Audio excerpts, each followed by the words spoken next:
Hey everybody, I'm Kemi and I go by Chemistry. My last name is Blake and I'm on my journey to become a contortionist. This is a crazy idea because I am, drum roll please, in my 30s. Okay, so I'm but it's besides the point. I am grown and I am just now beginning my contortion journey. And I want you guys to come along for the ride. It is full of ups and downs and a lot of downs and a lot of crazy moments and a lot of like tears and passing out.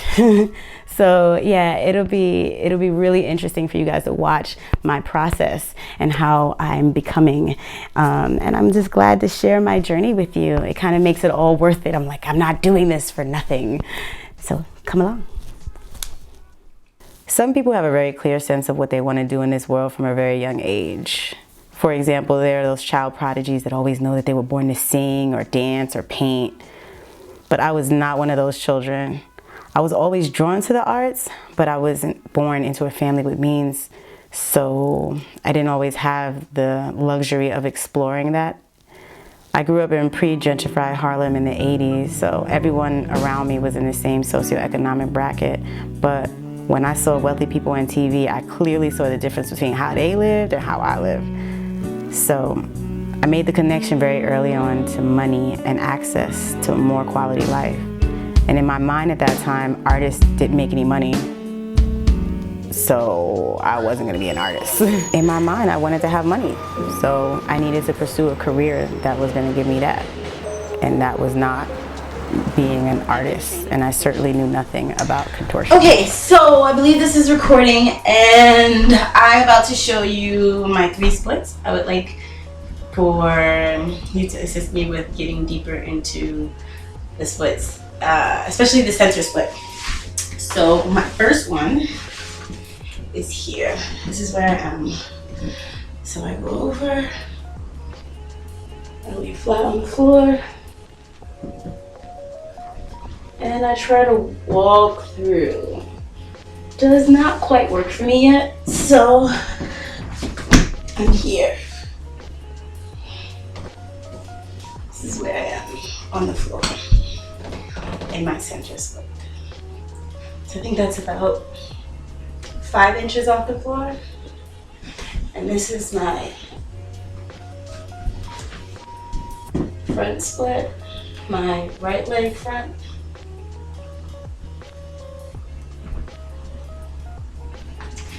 And left leg front. So that is where I am. All right, thanks.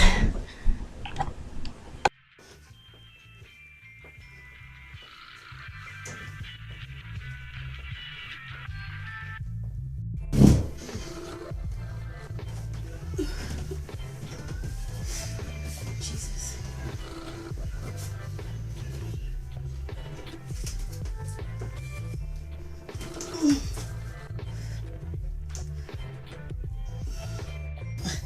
Take your time, I'm just gonna record it.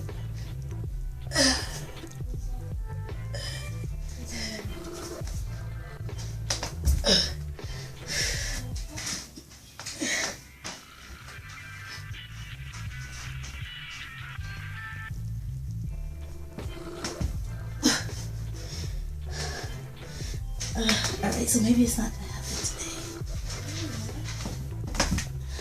Alright, that was my attempt for today.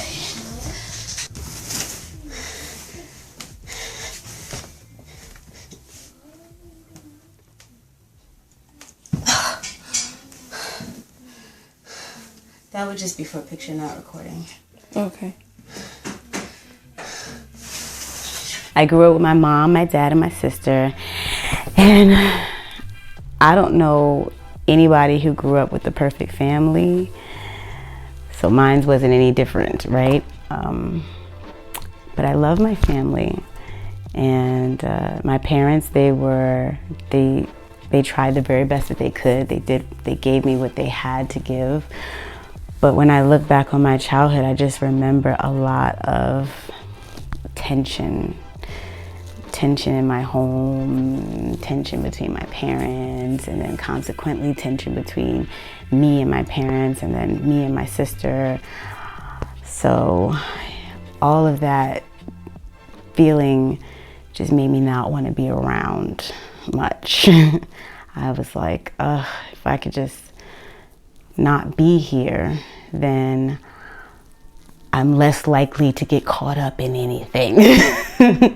So I'm like, I'm just gonna be gone as much as possible, and that was my strategy. And so the way I did that was I got my first job when I was 13. I think you have to be like 16 to legally work or whatever, but if you get special working papers or whatever, you can work younger. So I worked at 13 and I always had a job. And, you know, I wasn't making no money, but I was making a little something, and I would, you know, save my little money. And my mind, I was always gonna just leave one day. I was gonna go further than where I was, you know, and further than where most of the people where I was aspired to go. So that was my strategy, that was my plan, that's how I handled my childhood.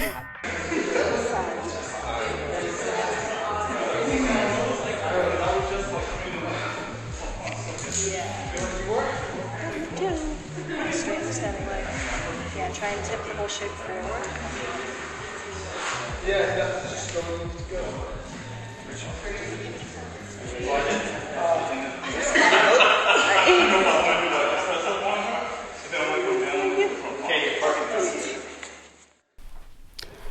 So I am discovering in this journey, like this contortion journey,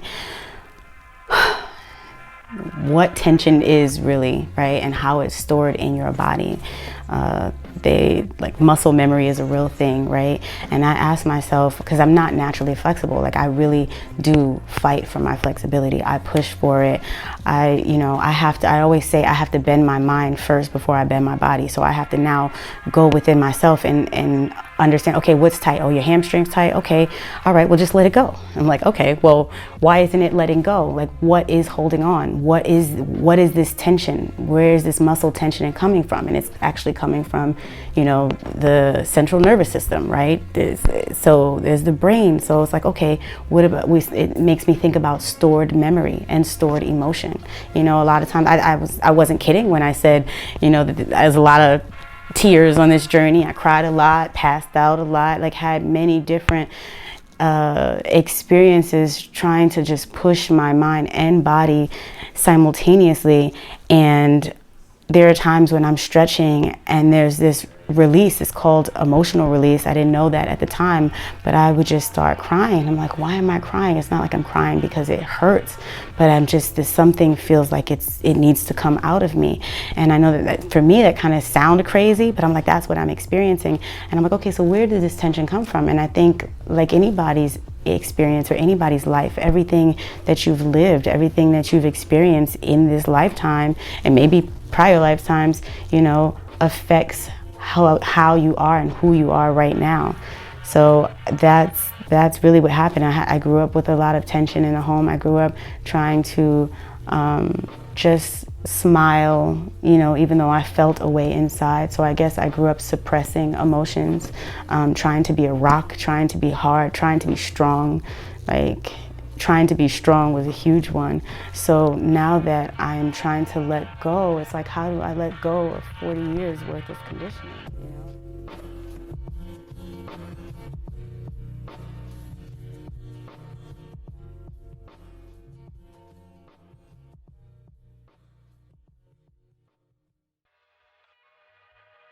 I went to school in Lower Manhattan. I went to a private school for all of middle school and high school.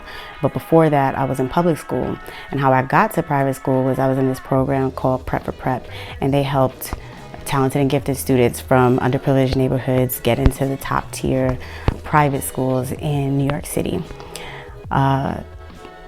It was a huge shock to go from public school in Spanish Harlem, being like everyone else. Everyone was black and brown there. However, when I went to this private school, I was now the only black person in middle school when I got there. So that was a huge difference. But not only was there the racial difference, there was also the socioeconomic difference. So I was coming from Harlem. My family didn't have a whole lot of money, and I'm coming from public school, and then to go to a private school where these are the children of all the A-list actors and doctors and lawyers, and so these people came from a whole different world than I came from.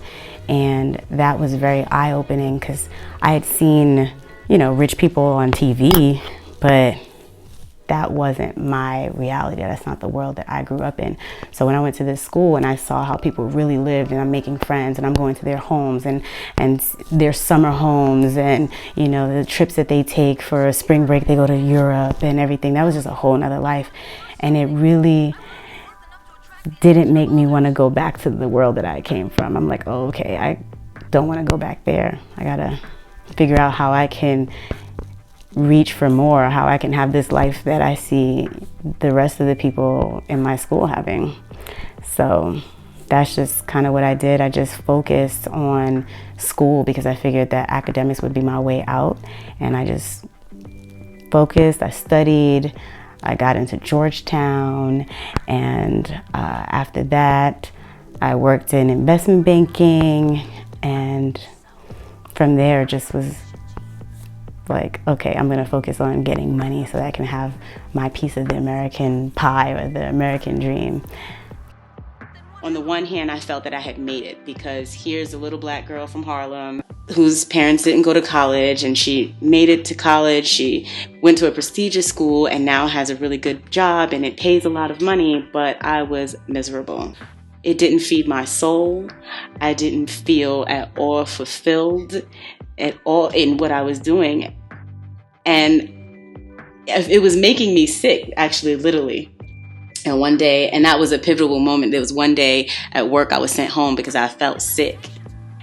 They offered to give me a car home. And I was like, I'm gonna walk. I need air, I need to breathe. And on that walk home, I just felt better, and I just knew right then that this was not it for me. And I didn't know what it was going to be, but I knew it wasn't that. I just left and I did the Peace Corps. I went to the Peace Corps. I figured I would have 2 years to figure out what I wanted to do. And I got clarity. I lived in a village for 2 years, but I really was able to get grounded in that time and really connect to my soul's desire. And I always was passionate about movement and dance, but I felt that coming from Harlem, having two parents who sacrificed a lot for me, I didn't feel that I had the luxury to be an artist or to pursue my passion. At the end of my stint in the Peace Corps, I found out that a friend of mine had been murdered, and that catapulted me into another reality. Like, it really shifted my perspective on life and how much time we have here, because she had done everything that you were supposed to do to fulfill the American dream. She went to the good school, she got out, she had, the good job, she was a beautiful person, and yet her life was taken away so soon. And it just made me realize that we don't have tomorrow. And so I didn't know how I was going to fulfill on my dream, but I knew in that moment when I found out that she was killed that I just had to do something. What is this? A world of nothing? A world with nobody in it? This is the world of perfect freedom. Freedom? Perfect freedom. A world in which you have... I was like, you know what? I'm coming back home. I came back to the States. And I was like, I'm gonna put myself in a dance program. I'm gonna put myself in a dance program, and I'm just gonna train dance like how I've always wanted to do for like the past however many years. And I started calling around places, right? I called like the Ailey School, I called the Martha Graham School, I called all the schools in New York that had dance training programs, professional dance training programs. And they were all like, oh yeah, it's great, da, da, da. But then they asked how old I was, and I told them how old I was, and they were like, oh, we don't have a beginning level professional training program for somebody your age. And so Okay, go for it.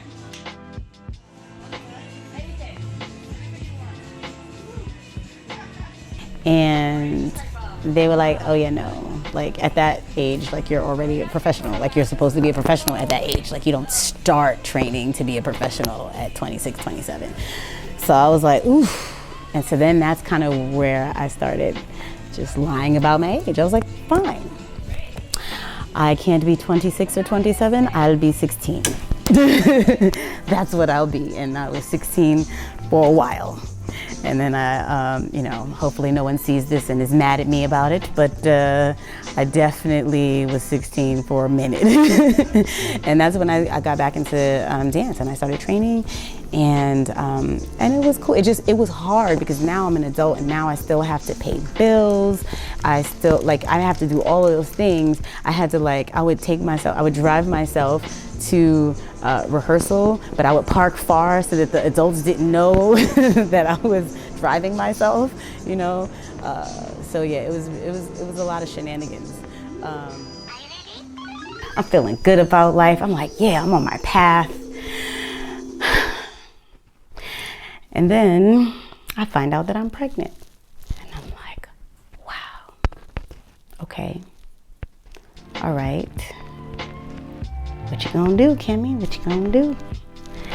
So, I obviously had my daughter, but I was just so naive. I was just in for such a rude awakening because in my mind, never having had a child or anything like that, I was like, it's fine, it's no problem. I'm just gonna dance, I'm gonna keep going to class. I'll be 8 months pregnant, 9 months pregnant, it doesn't matter. As soon as the baby's born, I'm just gonna go ahead, right back to class. I'll take her with me if I have to. She'll be in a little basket, or she'll be on my chest, or whatever, and I'll just take class. And I'm like, that was not what happened, not even a little bit. Like, I don't know what I was thinking, and afterwards I'm like, I have this whole new person that I'm responsible for, and it was like, I felt like I couldn't go anywhere or do anything for myself, so I had to put performing on hold. Hey, Monty, what you doing? Just hammering some nails. You hammering some nails? Yeah. Into what? You helping me put together what? This wardrobe? closet. Yeah, you helping me put together this closet? Okay. And it's gonna get really dark soon. See? So, here we go. All right, Kimani's my little helper. Because now I'm a single mom and it was not my plan to wait to this moment to, this late in life to now be a single mom. I didn't want to, being the age that I am now and still trying to pursue my dream and being a good mom is really hard. It's just hard. Like, I wish there was another word for it, but it's just what it is. What's your name? They do that in the You ready to dance? Listen, you. Hi. You ready to dance? Yes. You sure? Yeah. Give me $5 first. I said $5. You don't have it? And making sure that she's being nurtured and lifted up in that light. She's also inclined to the arts. She likes drawing, she likes dancing, acting. So I try to have her in as many things as I can afford, but it's hard. It's hard.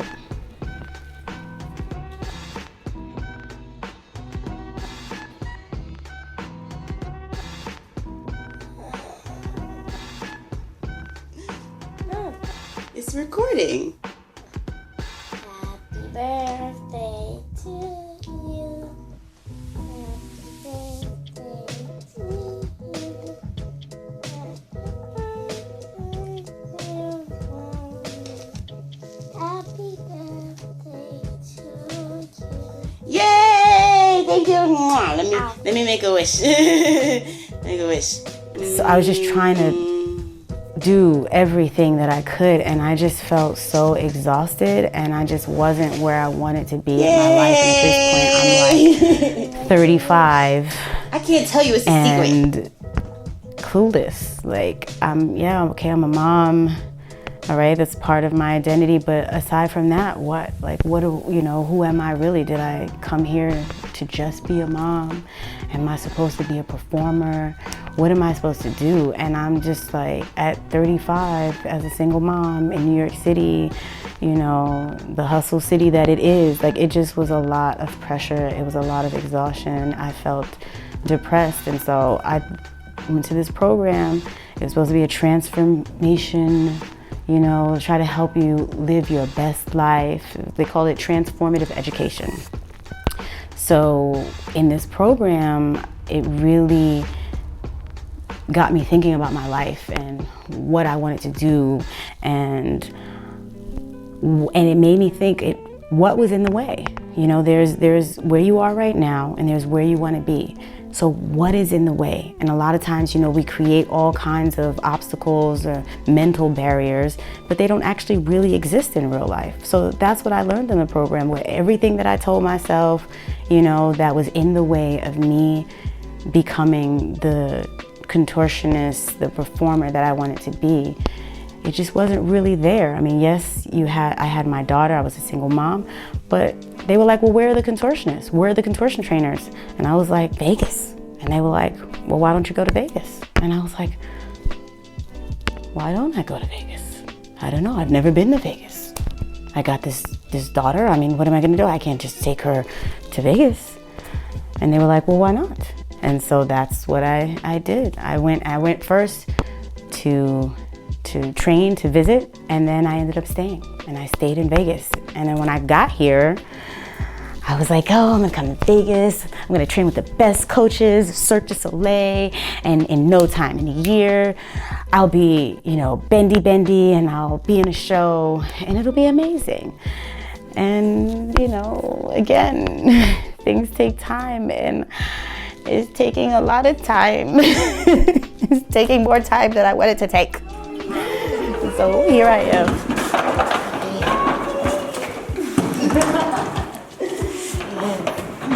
Come in. Hi. Come in. I'm still training. I'm still trying. I'm still becoming. I'm still reaching.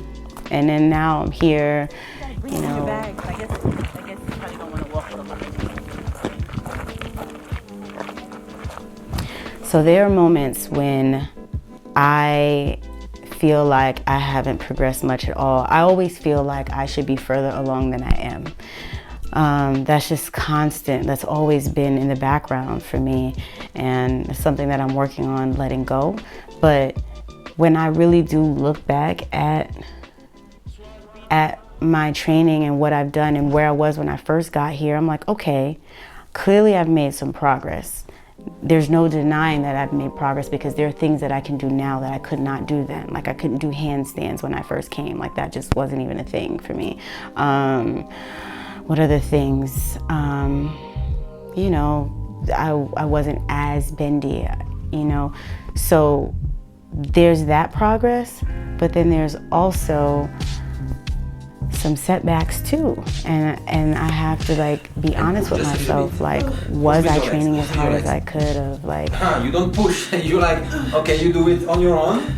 No, push. When I say push. But I'm scared. Scared of what? I'm here. Okay, come on, let's go. And push. There you go. Yes. Stay. Come back to handstand. And push.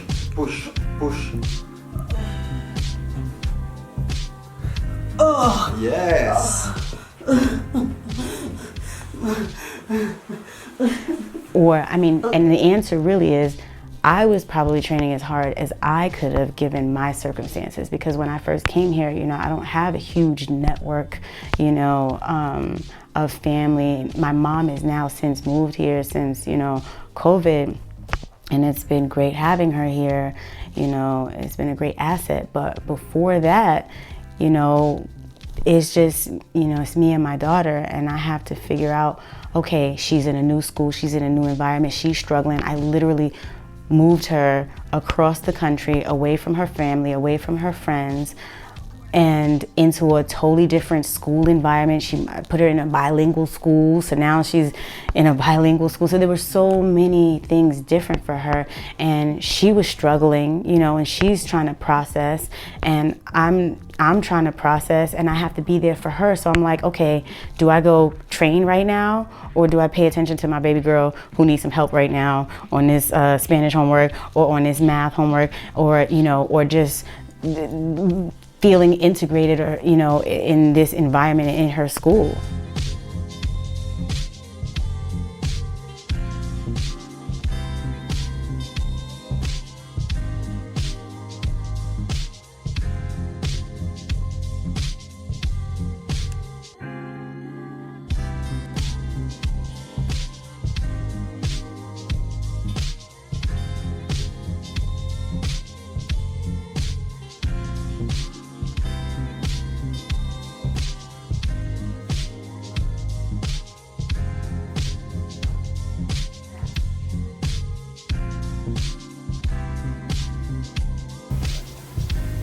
Because at this point, this is my life. Like, you know, I'm too far gone from anything corporate or anything like a normal job to go back.